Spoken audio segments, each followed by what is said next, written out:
प्रसंग के बाद पुराणकार वर्णन करते हैं कि एक बार ऐसा सूर्य ग्रहण पड़ा जैसा सूर्य ग्रहण प्रलय काल में पड़ता है। तो सभी द्वारिका निवासी, मथुरा निवासी, वृंदावन वासी प्रभास क्षेत्र में आए और प्रभास क्षेत्र में आए भजन सत्संग करने के लिए। वहीं द्वारिकाधीश की भेंट 100 वर्ष के बाद अपने नंद बाबा और मां यशोदा से हुई।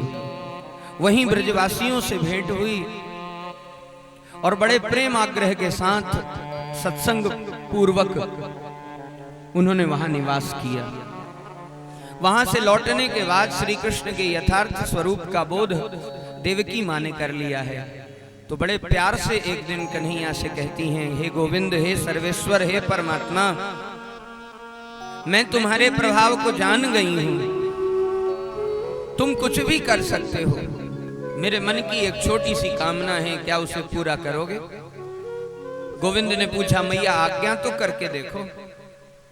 देवकी मां ने कहा, मेरे मन में इच्छा है कि मैं अपने उन 6 पुत्रों को देखूं जिन 6 पुत्रों को कंस ने मार डाला था। तब भगवान ने देवकी मैया की गोद में वे वसु स्वरूप 6 पुत्र ला करके दिए हैं और ये देवकी मैया बड़े प्यार से, बड़े लाड़ से उन 6 पुत्रों को अपना दुलार प्रदान करती हैं। श्री भगवान के इस अद्वितीय स्वरूप को देख करके परीक्षित प्रश्न करते हैं कि महानतम पुरुषोत्तम भगवान की अर्चना श्रुतियां किस प्रकार से करती हैं? निर्गुण गुणवृत्य यह कहकर या साक्षात सद सतः परिह कहकर। सुखदेव भगवान निरूपण करते हैं कि एक बार भगवान के प्रिय नारद जी लोकों का भ्रमण करते हुए आए और श्री नारायणाश्रम गए जहां सनकादिक विराजमान थे। लोकों के मंगल की भावना से सनकादिकों ने जैसे प्रसंग का गायन किया, उस प्रसंग को नारद जी से मैंने जैसा सुना मैं आपको सुना रहा हूं। भगवान के अतुलनीय पराक्रम को देख करके श्रुतियां भगवान की स्तुति करते हुए मुक्त कंठ उनकी प्रशंसा कर रही है। जय जय जय हजा मजित दोष ग्रभीत गुणाम त्वमसि यदात्मना समवरुद्ध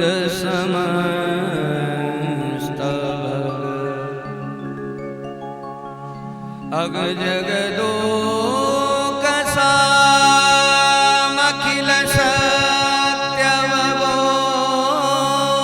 सत्यवबोधकते क्वचिद जयात्मना अनुचरतो अनुचरे निगमः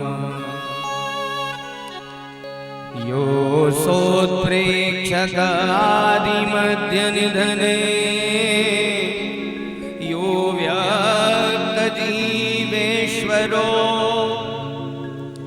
यस्रेष्ट्वेदमनुप्रवेश्य ऋषीणां चक्रे पुरः शास्तिताम् यं सम्पद्य जहात्यजा मनुष्यै सुप्तकुलायं यथा तं कैवल्यनिरस्तयोनिभमयं ध्यायेदजस्त्रं हरिं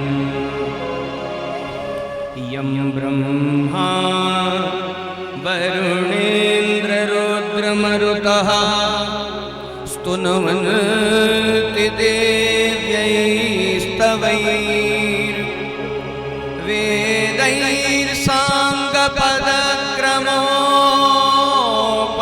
औषधैर् गायन्ति यं सामगाः ध्यानावस्थितदगतेन मनसा पश्यन्ति यं योगिनो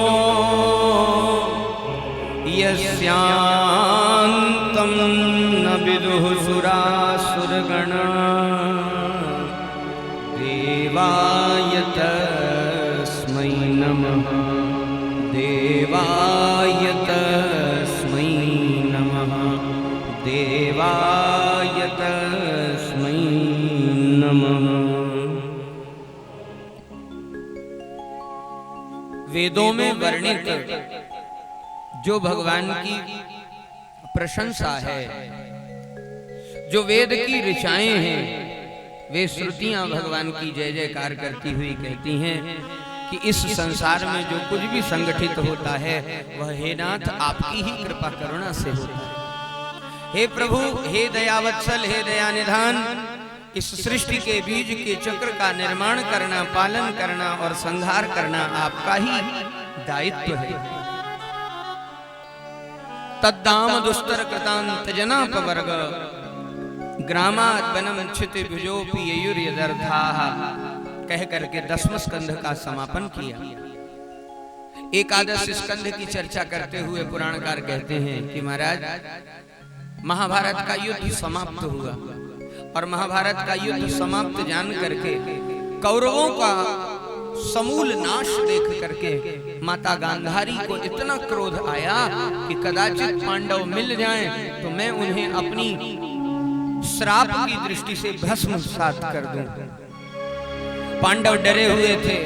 गांधारी ने पांडवों को बुलाया और तब डरे हुए पांडवों ने गोविंद का सहारा लिया। गोविंद तुम चलो, तुम अगर रहोगे तो काम बन जाएगा। और तब गोविंद आगे आगे चले और पीछे पीछे पांडव। पांडवों के बदले में गोविंद ने गांधारी मैया के चरणों को प्रणाम किया तो गोविंद का कंधा पकड़ करके गांधारी मैया ने गोविंद को ही श्राप दिया। यद्यपि यह श्राप पांडवों को मिलने वाला था, लेकिन भगवान ने अपनी भक्त वत्सलता के कारण अपने भक्तों के ऊपर आने वाली विपत्ति को अपने सिर ले लिया। गांधारी ने कहा, हे केशव, हे माधव, हे गोविंद, यदि तुम चाहते तो महाभारत का युद्ध नहीं होता। यदि तुम चाहते तो कौरवों को सद्बुद्धि मिलती। यदि तुम चाहते तो मेरे पुत्रों की मृत्यु मैं अपनी आंखों से नहीं देखती। लेकिन तुमने मेरे पुत्रों का नाश मेरी आंखों के सामने कराया। आज ये गांधारी तुम्हें श्राप देती है। आज से 36वें दिन तुम्हारे यदुकुल का भी तुम्हारी आंखों के सामने नाश हो जाएगा। भगवान हस्तिनापुर से द्वारिका लौट कर आए और एक दिन द्वारिका में मुनियों की मंडली का आगमन हुआ। नन्हे नन्हे बालक खेल रहे थे। उन बालकों ने मन में विचार किया कि ये महात्मा जो हमारे यहाँ आते हैं, दक्षिणा लेकर जाते हैं, खूब सारा खाते हैं, ये कुछ जानते भी हैं कि नहीं जानते। परीक्षा ली महात्माओं की और उस परीक्षा का क्या फल निकला वह पुराणकार सुनाते हैं। अपने पेट में कपड़ा लगा करके बालकों ने जाकर मुनियों से प्रणाम करके पूछा, महाराज जी, ये हमारी भाभी जी हैं, कृपा कर बताइए इन्हें छोरा होगा कि छोरी होगी। मुनियों ने कहा, आपकी ये भाभी नहीं और ना ही इन्हें छोरा होगा और ना ही इन्हें छोरी होगी। इनके कपड़े से मूसल का जन्म होगा और महाराज वही मूसल इस यदुकुल के नाश का मूल कारण होगा। बच्चों ने जैसे ही कपड़ा हटाया, वहां कपड़ा तो था नहीं, अंदर जिस कपड़े को लपेट करके बांधा था वही मूसल के रूप में परिवर्तित हो गया था। दौड़े भागे बालक गए वसुदेव जी के पास और वसुदेव जी ने सारे श्राप की बात सुन करके उस मूसल को समुद्र के तट पर घिसवाना प्रारंभ किया। समुद्र की तरंगों से वह धातु प्रभास क्षेत्र में जाकर के एरका नाम की घास बन गई और जो छोटा सा लोहे का टुकड़ा बचा वो उछाल कर समुद्र में फेंक दिया। किसी मछली ने अपने पेट में उसे रख लिया और जरा नाम के व्याध ने उस मछली के पेट से उस लोहे के टुकड़े से एक बाण बना लिया। पुराणकार कहते हैं भगवान तो सब कुछ जानते थे कि भविष्य में क्या घटने वाला है। इसी उद्देश्य से अपने पिता को सद्ज्ञान देने के लिए श्री भगवान ने देवर्षि नारद जी को बुलवाया। नारद जी आए और वसुदेव जी को उपदेश किया। हे वसुदेव जी, जिन्हें आप अपना पुत्र मानते हो वे आपके पुत्र तो हैं ही, लेकिन इस संसार को चलाने वाले वे परमात्मा स्वरूप हैं और अब उनकी लीला का संवरण होने वाला है। अंतिम समय में अगर अपनी मति को सुधार लोगे तो तुम्हारा कल्याण होगा। नारद जी ने वसुदेव जी को ज्ञान देने के लिए नवयोगेश्वरों का उपाख्यान सुनाया। एक बार नौ योगेश्वर मिथिला नरेश महाराज जनक के दरबार में गए और जनक जी ने 3 प्रधान प्रश्न किए। पहला प्रश्न, व्यक्ति कर्म करता है तो कर्म का अहंकार भी उसके सिर पर चढ़ जाता है। मैंने यह कार्य किया, मैंने यह कार्य किया, ऐसे शब्दों का वह बार बार उच्चारण करता रहता है।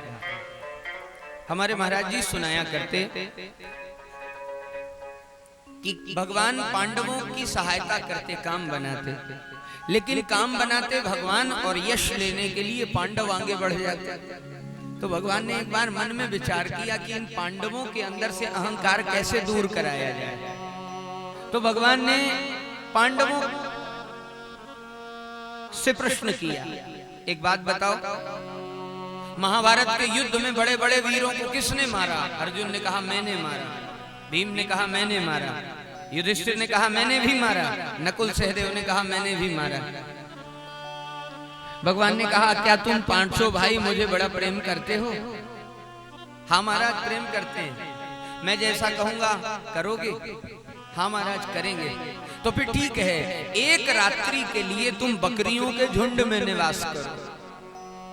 पांडव एक रात के लिए बकरियों के झुंड में निवास करते हैं। ये कथा कपोल कल्पित नहीं है, महाभारत की प्रमाणित कथा है। पांडवों ने बकरियों के झुंड में निवास किया। बकरियां क्या कहती हैं? क्या कौन से शब्द का उच्चारण करती हैं? मैं। पांडव आपस में बात करते। आखिरकार हमें श्याम सुंदर ने बकरियों के झुंड में रहने के लिए क्यों कहा? इतने में पीछे से एक बकरी कहती है मैं।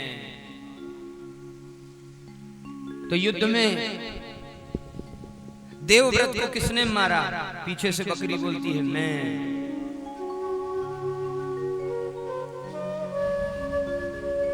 बड़े बड़े वीरों को, धृष्टद्युम्न को किसने मारा? बकरी बीच में बोल पड़ती है मैं। पांडवों की कोई चर्चा पूरी हो ही नहीं पाती। रात भर वे बकरियां मैं करती रहती हैं। सुबह ठाकुर जी आते हैं, पांडवों कुछ उपदेश मिला? पांडव शीश झुका करके हाथ जोड़ के कहते हैं महाराज हम समझ गए कि हमारे मुंह से ये जो मैं शब्द निकलता है यह अहंकार का प्रतीक है। हम क्षमा चाहते हैं। कर्ता नियंता भावयिता आप ही हो। हम तो प्रयोजन मात्र हैं, हम तो केवल एक निमित्त हैं। कर्तव्य का अहंकार जीवन में न आवे इसके लिए क्या करना चाहिए? यह पहला प्रश्न विदेहराज जी ने नवयोगेश्वरों से किया। तो नवयोगेश्वरों में सबसे बड़े श्री कवि जी महाराज कहते हैं कायेन वाचा मनसैन्द्रियैर्वा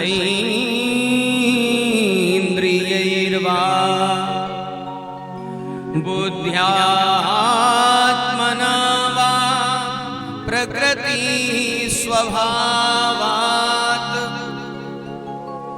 करोमि यद् यत् सकलं परस्मै नारायणायेति समर्पयेतत्। कायेन वाचा मनसेन्द्रियैर्वा मन से, वचन से, कर्म से, इंद्रियों से, प्रकृति स्वभाव से हम जो कुछ भी करते हैं, अगर एक छोटी सी बात सीख लें तो कर्म का अहंकार हमें कभी नहीं होगा। कर्म करने के बाद अगर हम यह कहें कि हे नारायण, यह समग्र कर्म हम आपके चरणों में अर्पित करते हैं, तो कर्मजन्य अहंकार हमारे जीवन में कभी प्रवेश नहीं करेगा। प्रायः छोटा मोटा कोई आयोजन ही व्यक्ति कर लेता है तो कहता है महाराज हमने किया। विश्वास जानिए, इस संसार में कोई भी चीज करने के लिए भगवत सत्ता का अनुशीलन अनिवार्य है, उनकी कृपा का संबल अनिवार्य है। अगर उनकी कृपा का संबल ना हो तो कोई कुछ भी नहीं कर सकता। और भलाई इसी में है कि उनके कार्य को हम उन्हीं के चरणों में अर्पित कर दें। नारायणा येति समर्पये तत। दूसरा प्रश्न, भगवान की भक्ति जीव के जीवन में किस प्रकार से काम करती है और भगवान नाम जीवन में प्रभावी कैसे होता है। दूसरे प्रश्न का उत्तर देते हुए अंतरिक्ष जी कहते हैं, एवं व्रतः स्वप्रिय नाम कीर्त्या जाता अनुरागो धृत चित्त उच्चैः हसत्यतो रौदति रौतिगाय युन्मादवो नृत्यति लोकवाह्य।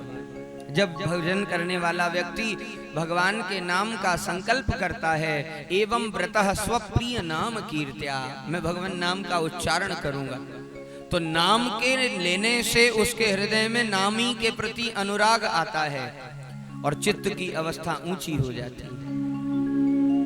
फिर वह प्रेमी बन जाता है और प्रेमी की पहचान ये है कि कभी वो हंसता है, कभी रोता है, कभी गाता है। संसार के लोग उसे पागल कहते हैं। हसत्यतो रौदति रौति गाय युन्मादवो नृत्यति लोकवाह्य। संसार के लोग उसे उन्मादी कहते हैं, पागल कहते हैं। और तीसरा प्रश्न है कि भजन किस प्रकार से काम करता है, तो संत जन कहते हैं महाराज, एवं भक्ति ही परेशानुभवो विरक्ति ही रन्यत्र चैखत्रिक एक कालः प्रपद्यमानस्य यथा स्नतः स्यु स्तुष्टि ही पुष्टि ही क्षुद पायोनुघासम। जैसे भूख लगती है और भोजन पर्याप्त मात्रा में मिल जाए तो भोजन करते ही सबसे पहले तो भूख मिटती है, दूसरे नंबर पर हमें संतोष मिलता है, तीसरे नंबर पर शरीर को बल मिलता है।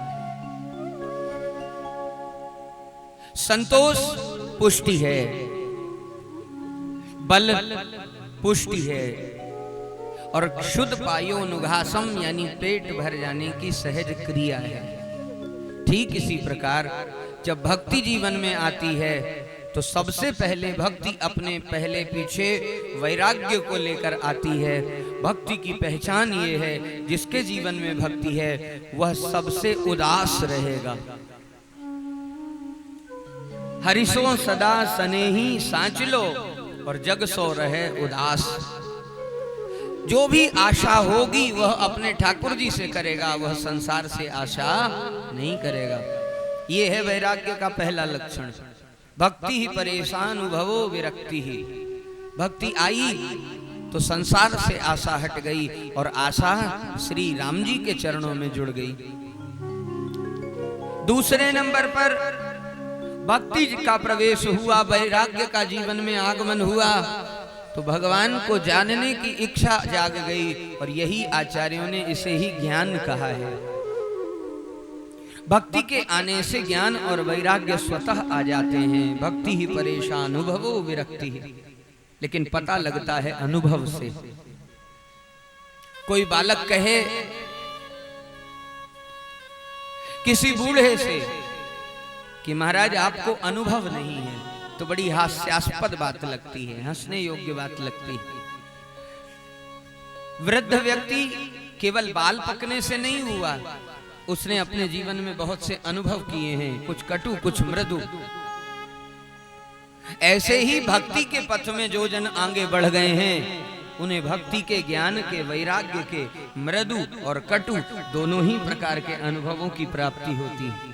इसलिए साधक को चाहिए कि वह भक्ति का आश्रय ले, और यदि वह स्वतंत्र भक्ति का आश्रय लेगा तो अपने आप उसके जीवन में ज्ञान और वैराग्य प्रवेश कर जाएंगे। ये उपाख्यान सुनते ही श्री वसुदेव जी का मन भगवान के चरणों में लगा और कृष्ण को पुत्र ना मानकर परमात्मा मानकर प्रणाम किया और वन की यात्रा की और वहां जाकर के अपने प्राणों को गोविंद के ही चरणों में अर्पित कर दिया। भगवान के दूसरे कृपा पात्र हैं उद्धव, ज्ञानी भी हैं, प्रेमी भी हैं, भक्त भी हैं। उद्धव को बुला करके समझाया, उद्धव आज से 7वें दिन मेरी ये द्वारिका नगरी समुद्र में डूब जाएगी, आप बद्री का आश्रम चले जाओ, बद्रीनाथ धाम में मैत्रेय जी मिलेंगे, वही तुम्हें भागवत की कथा सुनाएंगे और उनसे कथा का रस प्राप्त करके तुम नित्य आनंद की प्राप्ति करोगे। कलयुग में विशेषतः बहुत से साधन हैं, लेकिन सब साधनों का एक फल हरि नाम है, और उस हरि नाम का आश्रय लेते हुए तुम प्रेम से तपस्या में प्रवृत्त हो जाना। उद्धव जी को भी समझाने के लिए श्री भगवान ने यदु और दत्तात्रेय जी का उपाख्यान सुनाया। ये उपाख्यान 24 गुरुओं का उपाख्यान है। कथा के रूप में आप कई बार सुन चुके होंगे कि दत्तात्रेय जी के 24 गुरु हैं, उन्होंने सबसे शिक्षा ली, सूर्य से शिक्षा ली, अग्नि से शिक्षा ली, जल से शिक्षा ली, चंद्रमा से शिक्षा ली, ताराओं से शिक्षा ली, अजगर से शिक्षा ली। इस प्रकार से 24 गुरु दत्तात्रेय जी ने बुद्धि के द्वारा बनाए। लेकिन इस कथा का भावार्थ ये है कि हम इस संसार में दिखने वाले किसी भी प्राणी को छोटा ना समझें और व्यर्थ ना समझें। भगवान ने यदि उसे जन्म दिया है तो किसी न किसी सकारात्मकता के साथ जन्म दिया है। ये तो हमारी आंखों की गड़बड़ी है कि हम जब भी किसी को देखते हैं तो उसकी बुराइयों को पहले देखने का प्रयास करते हैं, उसकी अच्छाइयों को देखने की कोशिश नहीं करते। शास्त्र कहता है अगर हमारे आंखों को स्वस्थ करना है तो दूसरों के दोषों का दर्शन छोड़ करके हमें दूसरों में भले ही एक ही गुण क्यों ना दिखाई दे, उस एक गुण को तत्काल स्वीकार कर लेना चाहिए। उद्धव जी बद्रिकाश्रम की ओर प्रवेश करते हैं। पुराणकार कहते हैं समय आने पर प्रभास क्षेत्र में यदुवंशी गए, पिंडदान करने के लिए गए थे, लेकिन खूब मदिरापान की, आपस में युद्ध हुआ, हथियार घट गए, तो उसी मूसल की छार से उत्पन्न जो एरका नाम की घास है उसे उखाड़ उखाड़ करके एक दूसरे पर प्रहार किया और समाप्त हो गए। श्री भगवान ने भी धराधाम का परित्याग किया, अपनी लीला का संवरण किया। कुंती और पांडवों ने स्वर्गारोहण किया। कुंती ने जैसे ही समाचार अर्जुन के मुख से सुना उसने अपने देह का त्याग किया, और पांडवों ने राजा परीक्षित को राज्य देकर के स्वर्गारोहण किया। सुखदेव भगवान कहते हैं हे राज राजेंद्र परीक्षित, इसके आगे की कथा तुम्हें ज्ञात है, क्योंकि तब तुम समझने लायक हो चुके थे, और जितना पूर्व चरित्र है वह मैं तुम्हें सुना चुका हूं। श्री सुखदेव भगवान ने कलयुग का वर्णन किया, मार्कंडेय भगवान की तपस्या का, और भगवान की ने जो मार्कंडेय ऋषि को माया का दर्शन कराया उसका वर्णन किया। एक बार मार्कंडेय ऋषि ने भगवान से प्रार्थना की कि प्रभु मैं आपकी माया देखना चाहता हूं। तो भगवान ने कहा जाओ उस सरोवर में स्नान करके आओ। जैसे इस मार्कंडेय जी ने डुबकी लगाई, महाराज अचानक दृश्य बदल गया, चारों ओर जल ही जल फैल गया, प्रलय का दृश्य दिखाई देने लगा, और सारा नगर, सारी बस्ती, सारी पृथ्वी जल में तल्लीन दिखाई पड़ी। तब ऐसी अवस्था में महर्षि मार्कंडेय देखते हैं कि एक बट के पत्र के ऊपर श्री ठाकुर जी अपने अंगूठे को अपने मुख में लगा करके, चरणों के अंगूठे को अपने मुख में लगा करके उसे पी रहे हैं। करार विंदेन पदार विंदम मुखार विंदे विनिवेशयंतम वटस्य पत्रस्य पुटे शयानम बालम मुकुंदम मनसा स्मरामि। प्रभु जहां सारा संसार नष्ट हो गया वहां आप ऐसी अद्भुत लीला कैसे कर सकते हैं। भगवान खिलखिलाए और मार्कंडेय जी से कहा यही मेरी माया का स्वरूप है। और जैसे ही भगवान के चरणों का स्पर्श मार्कंडेय जी ने किया, वैसे ही वह सब माया हट गई और उस सरोवर से बाहर निकलते हुए मार्कंडेय जी ने स्वयं को प्राप्त किया। पुराणकार कहते हैं, इतनी कथा सुना करके सुखदेव भगवान राजर्षि परीक्षित के पास प्रश्न करते हैं, अब तो कोई भय नहीं है तुम्हारे भीतर? सुखदेव जी के प्रश्न को सुन करके परीक्षित कहते हैं, महाराज कृष्ण कथा को सुन करके मैं सब प्रकार से निर्भय हो गया हूँ। अब चाहे सर्प काटे या अग्नि में मुझे जलाया जाए, मुझे कोई परवाह नहीं है। दसंतम तक्षकम पादम ले लिहानम विषान नहीं न द्रक्षयसि शारीरम आत्मा मानस एववा। मुझे यह ज्ञान हो गया है, यह शरीर मरने वाला है, आत्मा तो गोविंद के चरणों से मिलने वाली है। और तब सुखदेव भगवान का आगमन हुआ। सूत जी महाराज सौनक आदि ऋषिगणों को कथा सुनाते हुए कहते हैं कि तक्षक श्राप के प्रभाव से आया और उसने अपनी विष की अग्नि से श्री राजराजेंद्र परीक्षित को भस्म किया। इसके पूर्व की वह राजा को डस करके उसके प्राण समाप्त करता, राजा ने अपनी चित्तवृत्ति को ठाकुर जी के चरणों में पहले ही अर्पित कर दिया था। तक्षक ने अपने श्राप का प्रमाण किया है। पुराणकार कहते हैं, जैसे ही राजा परीक्षित को सर्प के डसने का समाचार आया, परीक्षित पुत्र जन्मेजय ने नाग यज्ञ किया और बड़े बड़े सर्पों की आहुति देने लगा। तब आस्तिक ऋषि ने उन समस्त सर्पों की प्राण रक्षा की है। पुराणकार कहते हैं कि यह श्रीमद् भागवत ग्रंथ अद्भुत ग्रंथ है। जो भी इसकी शरण स्वीकार करता है उसका परम कल्याण होता है। श्रीमद् भागवत का सूची क्रम सुनाया, 5 मिनट केवल ध्यान से सुनेंगे। श्रीमद् भागवत में 10 लक्षण हैं और 12 स्कंध हैं, 335 अध्याय हैं, 18,000 श्लोक हैं और 5,76,040 अक्षरों से विभूषित श्रीमद् भागवत ग्रंथ है। श्रीमद् भागवत के पहले स्कंध में 19 अध्याय हैं और श्रीमद् भागवत के पहले स्कंध को अधिकार स्कंध कहा जाता है। अधिकार क्यों? इसे सुनने का अधिकारी कौन, इसे कहने का अधिकारी कौन, इसे प्राप्त करने का अधिकारी कौन, इसलिए इस पहले स्कंध को अधिकार स्कंध कहते हैं। दूसरे स्कंध में सुखदेव जी ने राजा परीक्षित को